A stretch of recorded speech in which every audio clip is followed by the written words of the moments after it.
Não há limitações para a mente, exceto aquelas que reconhecemos. Capítulo 4. Fé em sua capacidade. Visualização e crença na realização do desejo. O segundo passo rumo à riqueza. A fé é a química-chefe da mente. Quando a fé é fundida ao pensamento, a mente subconsciente capta instantaneamente a vibração. O subconsciente então a traduz e transmite para a inteligência infinita. As emoções de fé, amor e sexo são as mais poderosas de todas as maiores emoções positivas. Quando as três se fundem, tem o efeito de colorir o pensamento de tal maneira que ele alcança instantaneamente a mente subconsciente.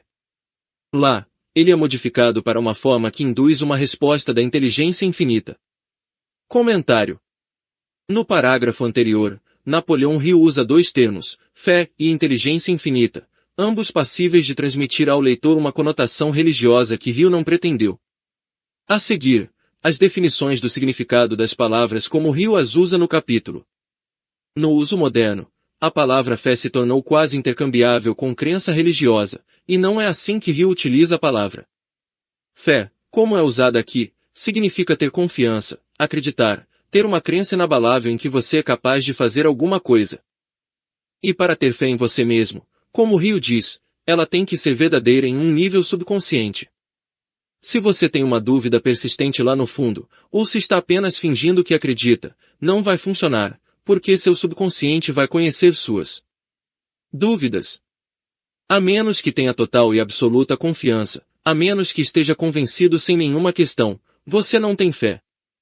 Hill usa o termo inteligência infinita para identificar aquela parte da mente do processo de pensamento humano que produz intuições, flashes de insight e saltos de lógica.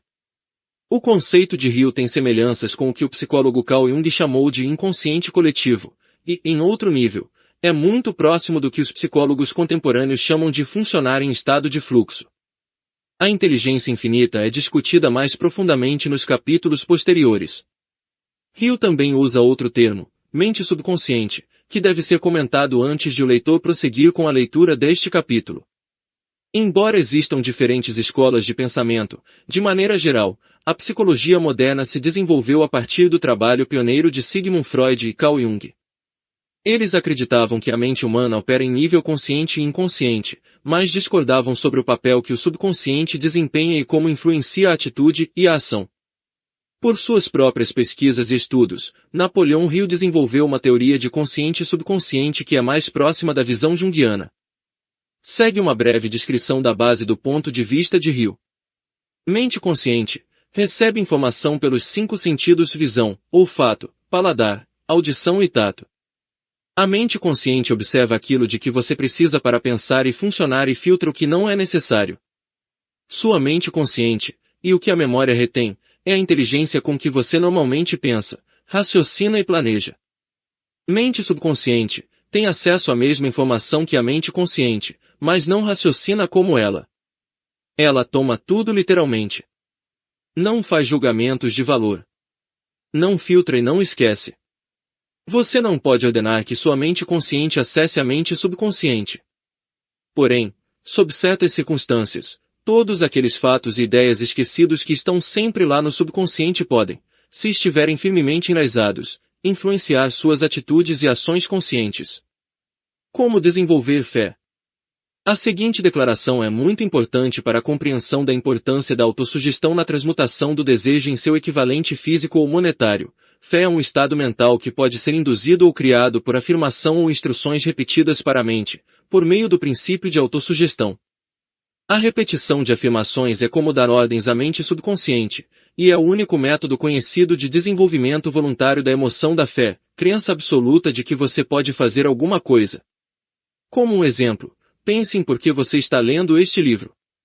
Você quer adquirir a habilidade de transmutar o intangível impulso do pensamento de desejo em sua contraparte física, dinheiro. Seguindo as instruções dadas nos capítulos sobre autossugestão e mente subconsciente, você vai aprender técnicas para convencer sua mente subconsciente de que acredita que vai receber aquilo que quer. Seu subconsciente vai agir a partir dessa crença e devolvê-la a você na forma de fé, seguida por planos definidos para adquirir aquilo que você deseja. Fé em você mesmo e em suas habilidades é um estado mental que você vai conseguir desenvolver à vontade depois que dominar os 13 princípios deste livro. Isso é verdade porque a fé é um estado mental que vai se desenvolver naturalmente quando você usar e aplicar esses princípios. As emoções, ou a porção de sentimento, dos pensamentos, são o que dá vitalidade, vida e ação aos pensamentos. As emoções de fé, amor e sexo, quando misturadas a qualquer impulso de pensamento, dão a ele ação ainda maior. Todos os pensamentos que foram carregados de emoção, receberam sentimentos, e misturados com fé, crença absoluta em sua capacidade, começam imediatamente a se traduzir em seu equivalente ou sua contraparte física. Porém, isso não é válido apenas para impulsos de pensamento que foram misturados com fé, mas é válido para qualquer emoção. Inclusive emoções negativas. O que isso significa é que a mente subconsciente vai traduzir em seu equivalente físico um impulso de pensamento de natureza negativa ou destrutiva tão prontamente como quando age a partir de impulsos de pensamento de natureza positiva ou construtiva. A seguinte afirmação feita por um famoso criminologista ilustra o argumento: quando os homens entram em contato com o crime pela primeira vez, eles o detestam. Se permanecem em contato com o crime por um tempo, se acostumam com ele e o suportam. Se permanecem em contato com ele por tempo suficiente, finalmente o aceitam e são influenciados por ele. Isso equivale a dizer que um impulso negativo de pensamento que é transmitido de forma repetida para a mente subconsciente com a frequência suficiente é por fim aceito e tomado como base para a ação da mente subconsciente. O subconsciente então passa a traduzir esse impulso em seu equivalente físico pelo mais prático procedimento disponível. Isso também vale para o estranho fenômeno que muitos milhões de pessoas experimentam, chamado de má sorte ou azar. Milhões de pessoas acreditam estar fadadas à pobreza e ao fracasso por causa de alguma força estranha que chamam de azar, sobre a qual pensam não ter controle. Mas a verdade é que elas são as criadoras dos próprios infortúnios, porque essa crença negativa no azar é captada pela mente subconsciente e traduzida em seu equivalente físico. Sua crença, ou fé, é o elemento que vai determinar a ação da mente subconsciente.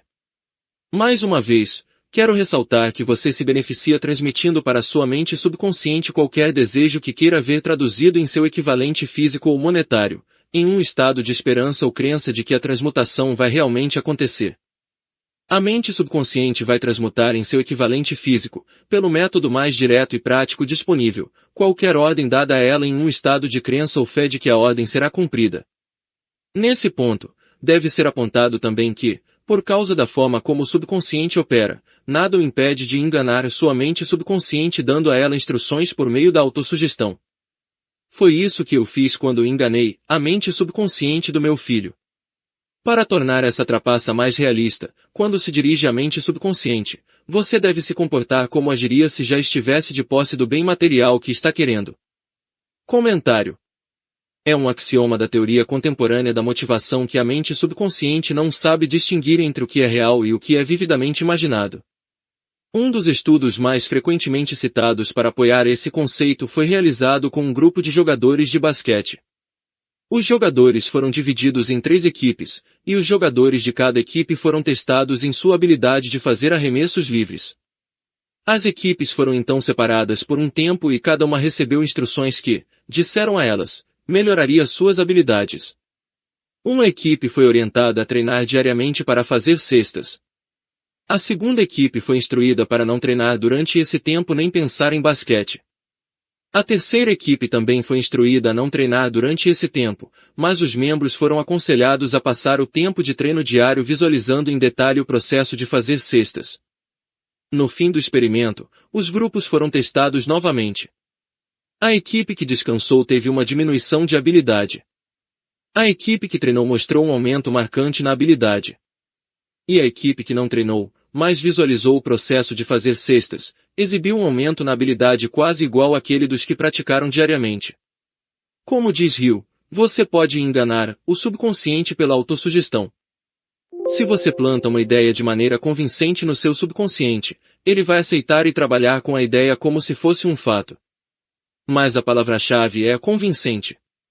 Se você tentar mandar uma mensagem para o subconsciente, mas lá no fundo tiver uma dúvida de que isso vai dar certo, o subconsciente também vai captar essa dúvida. Você vai mandar mensagens confusas que se cancelam mutuamente. É por isso que Rio enfatiza a importância de fazer tudo com fé. Seu subconsciente não vai julgar se isso é verdadeiro ou falso, positivo ou negativo, mas responder ao poder do estímulo, conforme a emoção carregada no pensamento. É essencial que você incentive as emoções positivas para serem as forças dominantes em sua mente. Mas fé em você mesmo não resulta simplesmente de ler instruções. Agora que entende a teoria, você precisa começar a aplicá-la. Experimentando e praticando, você vai desenvolver sua capacidade de misturar fé a qualquer ordem que dê ao seu subconsciente. Quando você tem fé em sua capacidade, pode dar instruções à mente subconsciente, que as aceitará e agirá a partir delas imediatamente. Quando sua mente é dominada por emoções positivas, ela incentiva o estado mental conhecido como fé. Fé em si mesmo é um estado mental que você pode criar com autossugestão. Ao longo dos tempos, líderes religiosos têm aconselhado as pessoas a ter fé. Dizem para ter fé nisso, naquilo, naquele dogma ou credo, mas não falam às pessoas como ter fé. Não estabeleceram que fé é um estado mental que pode ser induzido por autossugestão. Em uma linguagem que qualquer um pode entender, este livro explica o princípio pelo qual a fé em sua habilidade de alcançar um objetivo pode ser desenvolvida quando ainda não existe. Antes de começarmos, você deve relembrar que fé é o elixir eterno, que dá vida, poder e ação ao impulso do pensamento. A frase anterior merece ser lida 2, 3, 4 vezes. E merece ser lida em voz alta. Fé é o ponto de partida de todo acúmulo de riqueza. Fé é a base de todos os milagres e mistérios que não podem ser analisados pelas regras da ciência. Fé é o único antídoto conhecido para o fracasso. Fé é o elemento que, quando misturado ao desejo, dá a você comunicação direta com a inteligência infinita. Fé é o elemento que transforma a vibração comum de pensamento, criada pela mente humana, no equivalente espiritual. Fé é o único jeito de dominar e usar a força da inteligência infinita. A magia da autossugestão. É fato que você vai acreditar em tudo que repetir para si mesmo, seja a afirmação verdadeira ou falsa.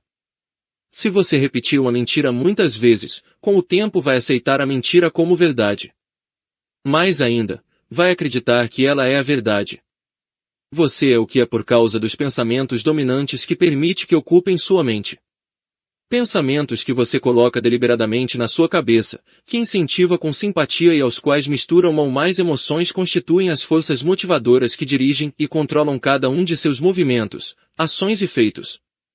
A frase a seguir é uma afirmação muito significativa da verdade. Pensamentos misturados a qualquer sentimento ou emoção se tornam como uma força magnética que atrai outros pensamentos semelhantes ou relacionados. Um pensamento, magnetizado, com uma das emoções pode ser comparado a uma semente.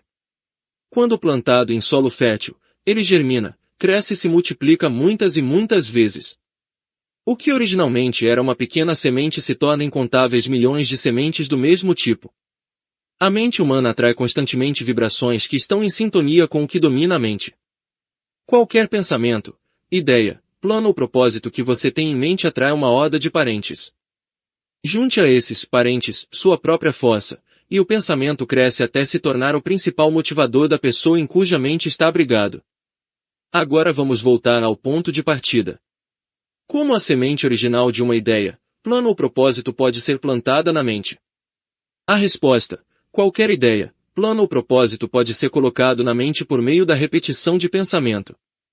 Por isso, você é aconselhado a escrever uma declaração de seu objetivo principal ou definir sua meta principal, comprometê-la à memória e repeti-la em voz alta, dia após dia, até essas vibrações de som alcançarem sua mente subconsciente. Você é o que é por causa dos pensamentos dominantes que permite que ocupem sua mente. Se decidir, pode jogar fora todas as más influências do passado e construir a própria vida como quer que ela seja. Por exemplo, fazendo um inventário de seus ativos e passivos mentais, você pode descobrir que sua maior fraqueza é a falta de autoconfiança. Isso pode ser superado e traduzido em coragem por meio do princípio da autossugestão. Você pode fazer isso redigindo um conjunto de impulsos de pensamentos positivos colocados de maneira simples, memorizá-los e repeti-los até que se tornem parte do equipamento de trabalho de sua mente subconsciente. A seguir, Um exemplo para alguém cujo objetivo definido é superar a falta de autoconfiança. Fórmula da autoconfiança. 1. Eu sei que tenho a capacidade de alcançar o objeto do meu objetivo definido na vida. Portanto, exige de mim mesmo ação contínua e persistente para a realização e prometo aqui e agora promover essa ação. 2.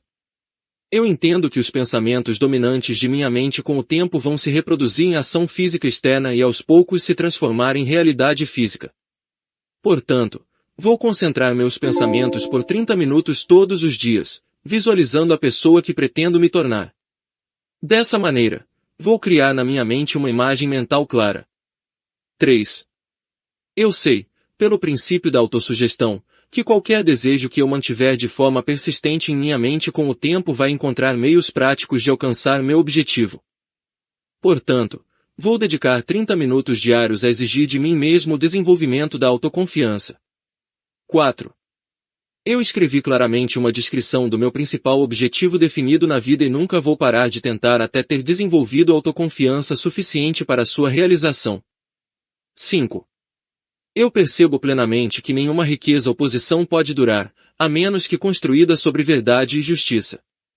Portanto, não vou me dedicar a nenhuma transação que não beneficie todos por ela afetados. Terei sucesso atraindo as forças que desejo usar e a cooperação de outras pessoas.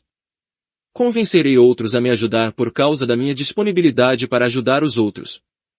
Vou eliminar o ódio, a inveja, o ciúme, o egoísmo e o cinismo desenvolvendo amor por toda a humanidade, porque sei que uma atitude negativa com outras pessoas nunca poderá me trazer sucesso. Vou fazer os outros acreditarem em mim porque vou acreditar neles e em mim mesmo. Vou assinar essa fórmula, gravá-la na memória e repeti-la em voz alta uma vez por dia, com plena fé de que ela com o tempo vai influenciar meus pensamentos e atos, de forma que eu me torne uma pessoa autossuficiente e bem-sucedida.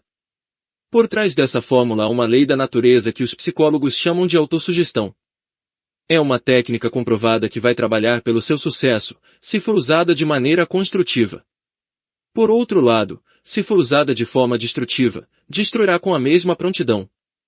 Nessa afirmação é possível encontrar uma verdade muito importante, a de que aqueles que afundam em uma derrota e terminam a vida na pobreza, miséria e angústia, assim o fazem por causa da aplicação negativa do princípio da autossugestão. Todos os impulsos de pensamento têm a tendência de se travestir em seu equivalente físico. O desastre do pensamento negativo. A mente subconsciente não faz distinção entre impulsos de pensamento construtivos e destrutivos. Ela trabalha com o material que fornecemos por meio de nossos impulsos de pensamento. A mente subconsciente traduz em realidade um pensamento dirigido pelo medo, como traduz prontamente em realidade um pensamento dirigido por coragem ou fé.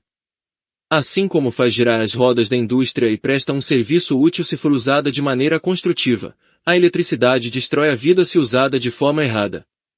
Assim também a lei da autossugestão vai conduzir você à paz e à prosperidade ou para o vale da miséria, do fracasso e da morte. Depende do seu grau de compreensão e aplicação dessa lei. Se ocupar sua mente com medo ou dúvida e se não acreditar em sua capacidade de se conectar com as forças da inteligência infinita e usá-las, você não será capaz de usar essas forças. A lei da autossugestão vai tomar sua falta de fé e usar essa dúvida como um padrão pelo qual sua mente subconsciente vai traduzi-la em seu equivalente físico. Comentário.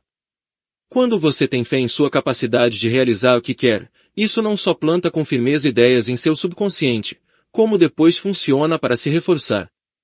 Quando você tem fé em suas capacidades, parte daquilo em que tem que ter fé é de que é capaz de recorrer à inteligência infinita.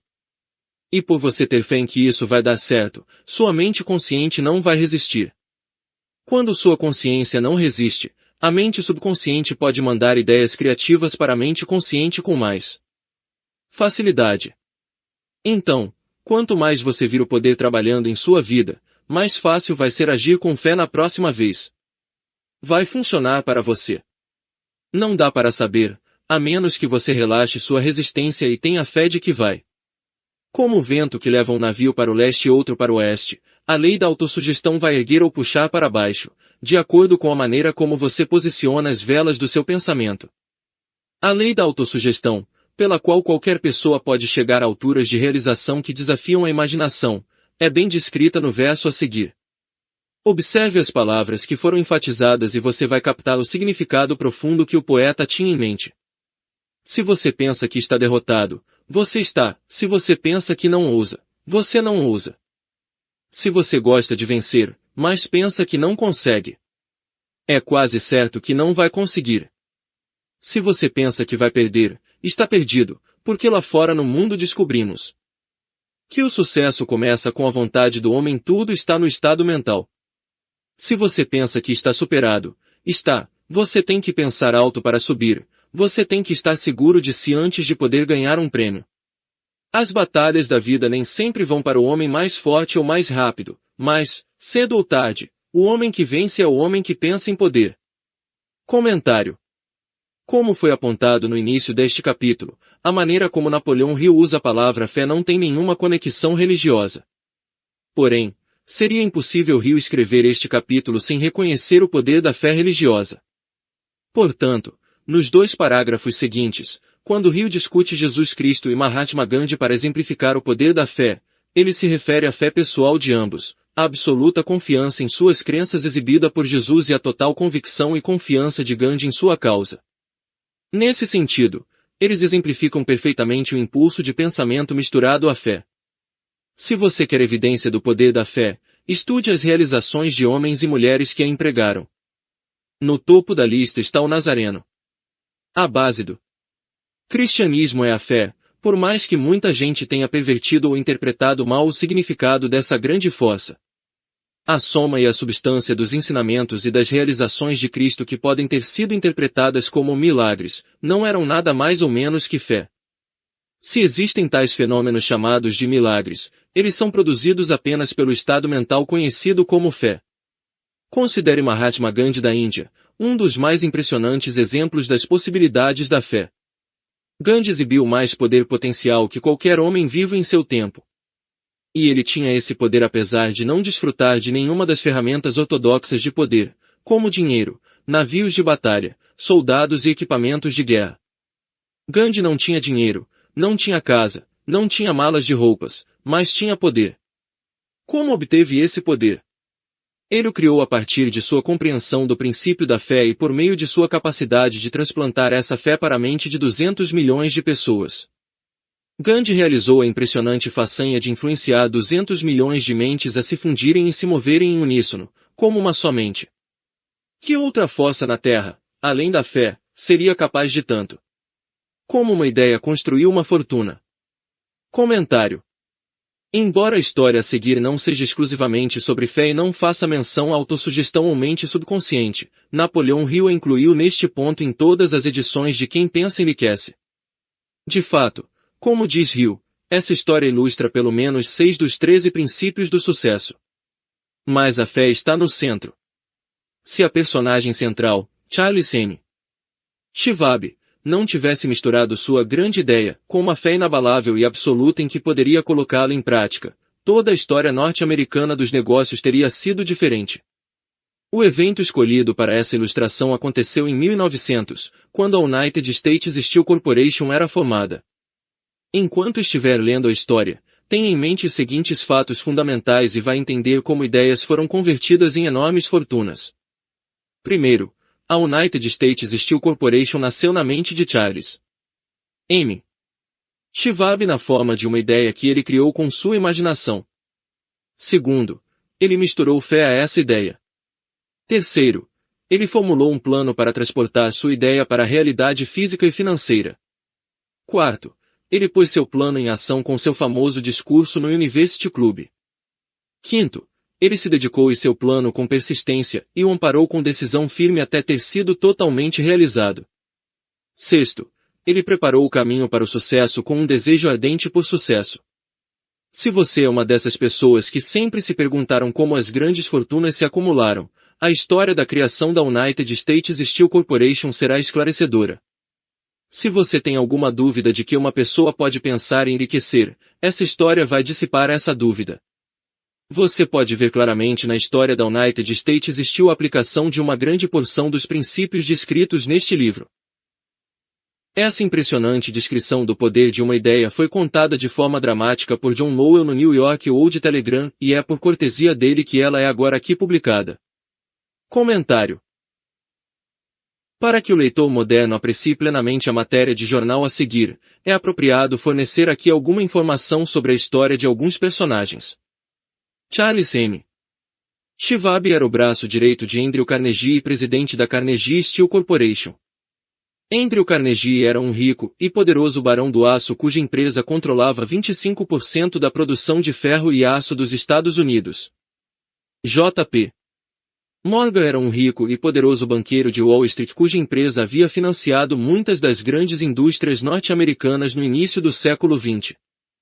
Tudo o que o leitor precisa saber sobre os outros homens mencionados na história é que, no começo do século XX, finanças, negócios e indústria eram dominados por algumas centenas de homens, muitos dos quais haviam acumulado grandes fortunas por meio de alguma conexão com as ferrovias que haviam sido abertas no país. Essas pessoas eram bem conhecidas pelos leitores do New York World Telegram por sua influência financeira. E isso cria o cenário para o seguinte artigo de jornal, que não é só uma história fascinante sobre o poder da fé em uma ideia, mas também um exemplo maravilhoso do estilo de redação irreverente usado por muitos jornalistas daquela época. Um belo discurso pós-jantar por $1 bilhão. Quando, na noite de 12 de dezembro de 1900, cerca de 80 representantes da nobreza financeira do país se reuniram no salão de banquetes do University Club na Quinta Avenida. Para homenagear um jovem do Oeste, nem meia dúzia dos convidados percebeu que testemunhava o mais significante episódio da história industrial americana. J. Edward Simons e Charles Stuart Smith, com o peito cheio de gratidão pela exuberante hospitalidade com que foram recebidos por Charles M. Schwab durante uma visita recente a Pittsburgh, haviam organizado o jantar para apresentar o Barão do Aço de 38 anos para a Sociedade Banqueira do Leste. Mas não esperavam que ele pisoteasse a convenção. Eles o preveniram, na verdade, de que os peitos dentro das camisas engomadas de Nova York não reagiram bem à oratória e que, se ele não quisesse entediar os Stillman, a Riemann e Vanderbilt, era melhor limitar-se a 15 ou 20 minutos de pompa e cortesia e parar por aí. Até John Pierpont Morgan, sentado à direita de Schwab como convinha à sua honra imperial, pretendia agraciar a mesa de banquete com sua presença apenas brevemente. E, com relação à imprensa e ao público, o evento todo era tão pouco importante que não houve qualquer menção nas publicações do dia seguinte.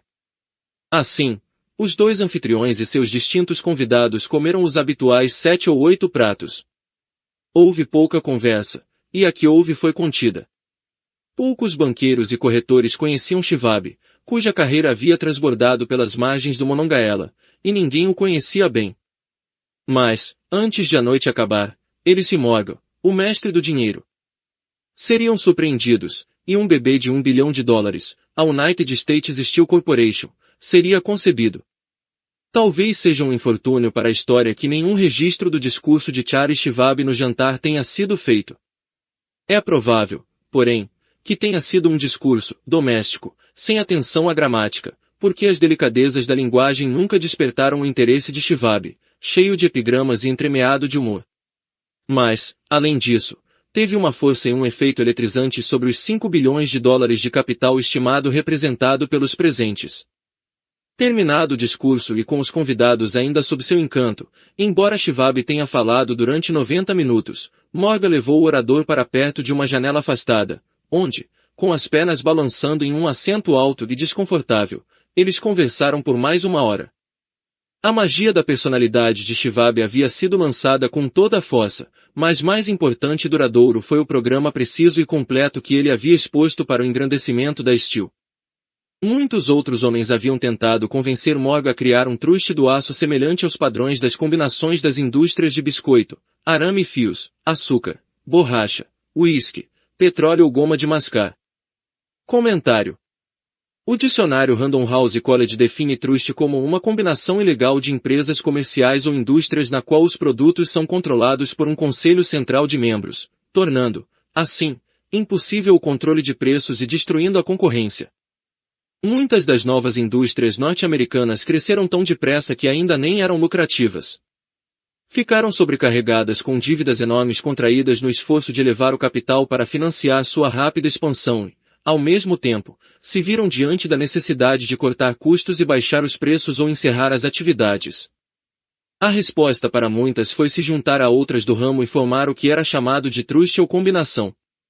Embora os trustes fossem ilegais desde a aprovação da Lei Sherman Antitrust em 1890, as empresas ainda tentavam encontrar meios de monopolizar seus setores, e se esse esforço não era tecnicamente truste, era algo muito próximo. A necessidade dos proprietários da grande companhia que montavam esses trustes era levantar capital para comprar as diversas companhias menores que teriam que adquirir para dominar efetivamente um setor. J.P. Morgan era o banqueiro que financiava muitas dessas aquisições. John W. Gates, o jogador, havia insistido nisso, mas Morgan não confiava nele. Os rapazes Moore, Bill e Jim, corretores de ações de Chicago que haviam montado um truste incendiário e uma corporação explosiva, tentaram e falharam.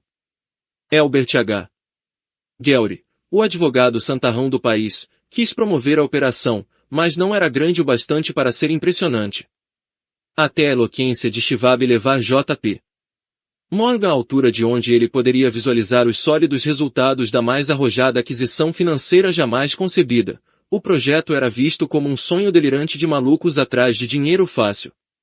O magnetismo financeiro que uma geração atrás havia começado a atrair milhares de empresas pequenas, às vezes dirigidas de maneira ineficiente, na direção de grandes combinações que esmagavam a concorrência tinha se tornado operativo no mundo do aço por meio dos expedientes do jovial pirata empresarial John W.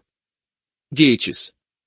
Gates já tinha formado a American Steel and Wire Company a partir de uma cadeia de pequenos negócios e, com Morgan, havia criado a Federal Steel Company.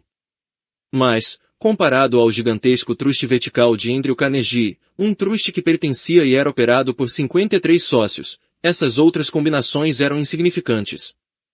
Eles podiam se associar como quisessem, mas nem todos juntos conseguiriam causar sequer um arranhão na organização de Carnegie, e Morgan sabia disso. O velho escocês excêntrico também sabia disso. Comentário. Andrew Carnegie nasceu na Escócia e foi para os Estados Unidos ainda menino. Fez o primeiro movimento para integrar o grupo de elite dos empresários norte-americanos quando se demitiu do emprego de mensageiro em um moinho de algodão, onde ganhava $1,20 por semana, e conseguiu outro emprego como mensageiro do telégrafo. Logo aprendeu a operar um aparelho de telégrafo e foi contratado como telegrafista pessoal e secretário do chefe da Pennsylvania Railroad. Não demorou muito até ele progredir e chegar ao cargo de superintendente da divisão de Pittsburgh, o que, por sua vez, o colocou em condições de se tornar um investidor no início da Pullman Company, que se tornou a principal fabricante de vagões ferroviários. O investimento de Carnegie na Pullman e alguns empreendimentos imobiliários bem-sucedidos deram a ele o capital para começar um negócio sozinho. No fim da Guerra Civil, Carnegie deixou as ferrovias e fundou uma empresa que construía pontes de ferro para companhias ferroviárias. Da construção de pontes de ferro foi um pulo para fundar a própria siderúrgica, que o levou a adquirir o controle sobre outras siderúrgicas, depois campos de carvão para abastecer suas fundições, depois barcos de minério e ferrovias para transportar minério e carvão. Por causa da integração vertical de Carnegie e seu uso dos métodos de produção mais atualizados, ele conseguiu vender aço de alta qualidade pelo menor preço. Ele conseguiu baixar o preço do aço de $140 para $20 a tonelada. Em 1899, a Carnegie Steel Company controlava cerca de 25% da produção de ferro e aço dos Estados Unidos. Os produtores menores de aço não conseguiam concorrer com Carnegie, por isso foram pedir ajuda a J.P. Morgan. Ele providenciou o financiamento, e se estabeleceu uma aliança de grande alcance das companhias do setor de fabricação de produtos de aço. Parte do acordo era que elas não comprariam aço de Carnegie. Andrew Carnegie não se deixaria expulsar dos negócios por um conjunto de empresas pequenas. Ele anunciou que compraria ou construiria fábricas para produzir bens acabados feitos de aço. Da magnífica altura do castelo de Skibo ele tinha visto, primeiro com humor e depois com ressentimento, as tentativas das pequenas empresas de Morgan de tirá-lo dos negócios. Quando as tentativas se tornaram muito ousadas, a disposição de Carnegie se traduziu em raiva e retaliação. Ele decidiu duplicar cada usina que pertencia aos rivais. Até então, ele não se interessava por arame, canos, aros ou lâminas. Em vez disso, se contentava em vender aço para essas companhias e deixá-las trabalhar para dar a forma que quisessem. Agora, com Shivab como chefe e assessor capaz, ele planejava botar os inimigos contra a parede. E foi assim que Morgan viu no discurso de Charlie Same. Shivab a resposta para seu problema de combinação. Um truste sem Carnegie, o gigante do ramo, não seria truste de jeito nenhum, e sim um pudim de ameixas, como disse um escritor, sem as ameixas. O discurso de Shivab na noite de 12 de dezembro de 1900 sem dúvida transmitiu a inferência, embora não a garantia, de que o vasto empreendimento de Carnegie podia ser levado para o conglomerado de Morgan. Ele falou do futuro mundial do aço, da reorganização para a eficiência, da especialização, da liquidação de usinas mal-sucedidas e da concentração de esforço nas propriedades prósperas, da economia no transporte de minério, da economia nos departamentos administrativo e geral, da conquista de mercados estrangeiros. Mais que isso, ele disse aos bucaneiros presentes onde estavam os erros de sua habitual pirataria. Seus propósitos, ele inferiu, haviam sido criar monopólios, elevar preços e arrecadar altos dividendos pelo privilégio. Shivab condenou o sistema à sua maneira mais franca. A miopia dessa política, disse aos ouvintes, estava no fato de restringir o mercado em uma era quando tudo clamava por expansão. Barateando o custo do aço, ele argumentou, um mercado em constante expansão seria criado, mais utilidades para o aço seriam sugeridas, e uma boa fatia do comércio mundial poderia ser conquistada. Na verdade, embora não soubesse disso, Shivab era um apóstolo da moderna produção de massa. Comentário. Para J. P. Morgan, toda a conversa de Shivab sobre economia de escala e mercados em expansão significou uma só coisa. Até aquela noite, presumia-se que Andrew Carnegie continuaria construindo as próprias fábricas para competir com os trustes de aço que Morgan havia ajudado a criar. Morgan sabia que Carnegie precisaria de um enorme capital para isso e também sabia que Carnegie sempre havia sido veementemente contrário a levantar capital pela venda de ações de sua companhia. O que Shivab parecia estar insinuando era que, em vez de ir a Wall Street buscar o dinheiro necessário para combater os trustes, Carnegie poderia estar interessado em vender sua empresa. E assim o jantar do University Club chegou ao fim. Morgan foi para casa e pensou nas previsões rosas de Shivab. Shivab voltou a Pittsburgh para comandar o setor de aço. Davey e Andrew Carnegie, enquanto Gary e os demais voltaram suas cotações de ações, matando o tempo à espera do próximo passo. Não tiveram que esperar muito. Morgan levou cerca de uma semana para digerir o banquete de argumentos servido por Shivab. Quando teve certeza de que nenhuma indigestão financeira ocorreria, mandou chamar Shivab e descobriu que o jovem era bem recatado. Carnegie, Shivab indicou, poderia não gostar de saber que o confiável presidente de sua companhia andava flertando com o imperador de Wall Street, a rua que Carnegie estava decidido a nunca percorrer. Então John W. Gates, o intermediário, sugeriu que, se Shivab, por acaso, estivesse no Bellevue Hotel, na Filadélfia, J.P. Morgan também poderia estar lá por acaso. Porém, quando Shivab chegou, Morgan estava inconvenientemente doente em sua casa em Nova York. Assim, por convite persistente do homem mais velho, Shivab foi a Nova York e apresentou-se à porta da biblioteca do financista. Alguns historiadores econômicos professaram a crença de que, desde o início até o fim da trama, o palco foi preparado por Andrew Carnegie e o jantar para Shivab, o famoso discurso. A reunião na noite de domingo entre Shivab e o Rei do Dinheiro foram eventos arranjados pelo astuto escocês. A verdade é exatamente o contrário. Quando Shivab foi chamado para fechar o acordo, ele nem sabia se o chefinho, como Andrew era chamado, sequer ouviria uma oferta pela empresa, especialmente de um grupo de homens que considerava longe de serem santos. Mas Shivab levou à reunião com Morgan 6 folhas de próprio punho, em caligrafia elegante, com números que, para ele, representavam o valor físico e a capacidade de ganho potencial de cada companhia de aço que ele via como uma estrela essencial no novo firmamento do metal. 4 homens passaram a noite toda examinando aqueles números. O chefe, é claro, era Morgan, firme em sua crença no direito divino do dinheiro. Com ele estava seu sócio aristocrata, Robert Bacon, um estudioso e um cavalheiro. O terceiro era John W. Gates, de quem Morgan desdenhava por ser um jogador e a quem usava como instrumento. O quarto homem era Shivab, que sabia mais sobre o processo de produzir e vender aço do que qualquer grupo de homens vivos então. Durante a reunião, os números do homem de Pittsburgh nunca foram questionados. Se ele dizia que uma companhia valia tanto, ela valia exatamente isso e não mais. Ele também insistiu em incluir na combinação apenas as empresas por ele identificadas. Havia concebido uma corporação na qual não haveria duplicação, nem mesmo para satisfazer a ganância de amigos que queriam descarregar suas empresas sobre os ombros largos de Morgan. Quando o dia amanheceu, Morgan levantou-se e endireitou as costas. Restava apenas uma questão. Você acha que consegue convencer Andrew Carnegie a vender? Ele perguntou. Posso tentar, disse Shivab. Se conseguir convencê-lo a vender, eu assumo o assunto, declarou Morgan. Até aí, tudo bem. Mas Carnegie venderia. Quanto pediria? Shivab pensava em uns 320 milhões de dólares.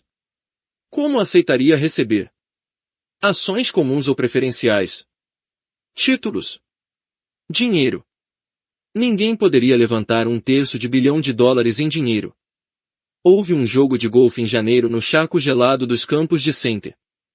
Andrews investister, com Andrew entrouxado em suéteres para se proteger do frio e Charlie falando com eloquência, como sempre, para se manter animado. Mas ninguém falou de negócios até a dupla se sentar no calor aconchegante do chalé de Carnegie perto dali. Então, com o mesmo poder de persuasão que havia hipnotizado 80 milionários no University Club, Shivab derramou as promessas cintilantes de aposentadoria com conforto, de milhões incontáveis para satisfazer os caprichos sociais do velho.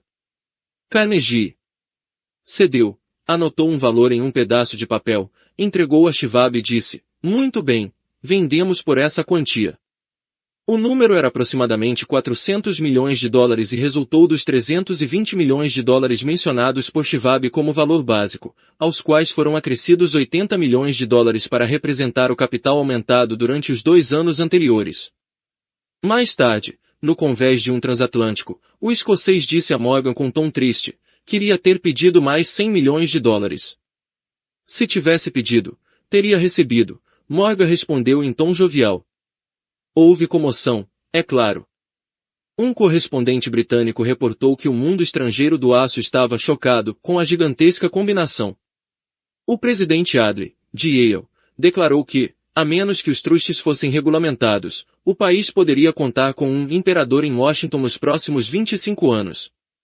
Mas o capaz manipulador de ações, Keynes, dedicou-se ao trabalho de empurrar as novas ações para o público com tanto vigor que todo o excesso estimado por alguns em $600 milhões foi absorvido em um piscar de olhos. Carnegie teve seus milhões, o consórcio de Morgan ficou com $62 milhões por todo o seu trabalho, e todos os rapazes, de Gates a Gowrie, receberam seus milhões. Comentário. Charles M. Shivab, de 38 anos, também teve sua recompensa. Ele foi nomeado presidente da nova corporação, a United States Steel, e permaneceu no controle até 1930. Quando deixou a US Steel, Shivab fundou a gigantesca Bethlehem Steel Corporation, da qual também se tornou presidente. A riqueza começa com o pensamento. A história dramática da grande transação que você acabou de ler é uma ilustração perfeita do método pelo qual o desejo pode ser transmutado em seu equivalente físico. Aquela organização gigantesca foi criada na mente de um homem. O plano que proporcionou à organização as usinas de aço que garantiram sua estabilidade financeira foi criado na mente do mesmo homem. Sua fé, seu desejo, sua imaginação, sua persistência foram os verdadeiros ingredientes da United States Steel. As usinas de aço e o equipamento adquirido pela corporação depois de ela ter passado a existir legalmente foram incidentais. Porém, uma análise cuidadosa revela que o valor calculado pelas propriedades adquiridas pela corporação aumentou em estimados $600 milhões, aproximadamente $12 bilhões atuais. O aumento no valor dos ativos pode ser atribuído à mera transação que os consolidou sob uma só administração. Em outras palavras, a ideia de Charles M. Shivab, mais a fé com que ele a transmitiu à mente de J.P. Morgan e dos outros, foi comercializada por um lucro de aproximadamente 600 milhões de dólares. Não é uma soma insignificante por uma única ideia. A United States Steel Corporation prosperou e se tornou uma das mais ricas e poderosas corporações dos Estados Unidos, empregando milhares de pessoas, desenvolvendo novos usos para o aço e abrindo novos mercados, provando, assim, que os 600 milhões de dólares de lucro produzidos pela ideia de Schwab foram merecidos. A riqueza começa na força de pensamento. O montante é limitado apenas pela pessoa em cuja mente o pensamento é posto em movimento. A fé remove limitações. Lembre-se disso quando estiver pronto para negociar com a vida seu preço por ter trilhado esse caminho. Comentário. Nos anos seguintes à publicação do artigo no New York World Telegram, a história bem contada de negociações se tornou um gênero próprio no ramo editorial. Há best-sellers e biografias escritos por líderes empresariais de todos os setores e sobre eles. Os editores desta edição sugerem veementemente que você dê uma olhada em alguns desses livros. Podem ser divertidos e inspiradores, e neles você vai poder ver exemplos dos princípios de sucesso de Hill em ação no mundo real. E os melhores não são só divertidos e inspiradores, mas também são repletos de ideias e técnicas que você pode adaptar e usar. Existem literalmente best-sellers demais entre os quais escolher para compor uma lista de melhores, e incluir aqui. Qualquer escolha desse tipo que os editores pudessem fazer não seria necessariamente dos melhores, mas dos que mais refletem os interesses da pessoa fazendo as escolhas. Porém, há 2 livros que os editores recomendam e que não são de ou sobre um único indivíduo ou setor. Esses livros são In Search of Excellence, de Tom Peters, e Breakthroughs, de P. R. Nyack e John M. Ketteringham. Cada um deles lida com um amplo espectro de áreas, e dentro de cada área eles escolhem certas companhias e indivíduos para analisar. Ambos foram publicados no começo da onda de livros sobre negócios na década de 1980, mas há alguns outros depois deles que transmitem melhor a importância da fé em uma boa ideia. In Search of Excellence, escolhido por um painel de especialistas como o livro mais influente dos últimos 20 anos, é um best-seller campeão e provavelmente será impresso por anos. Breakthroughs. Pode ser mais difícil de encontrar, mas vale a pena procurar.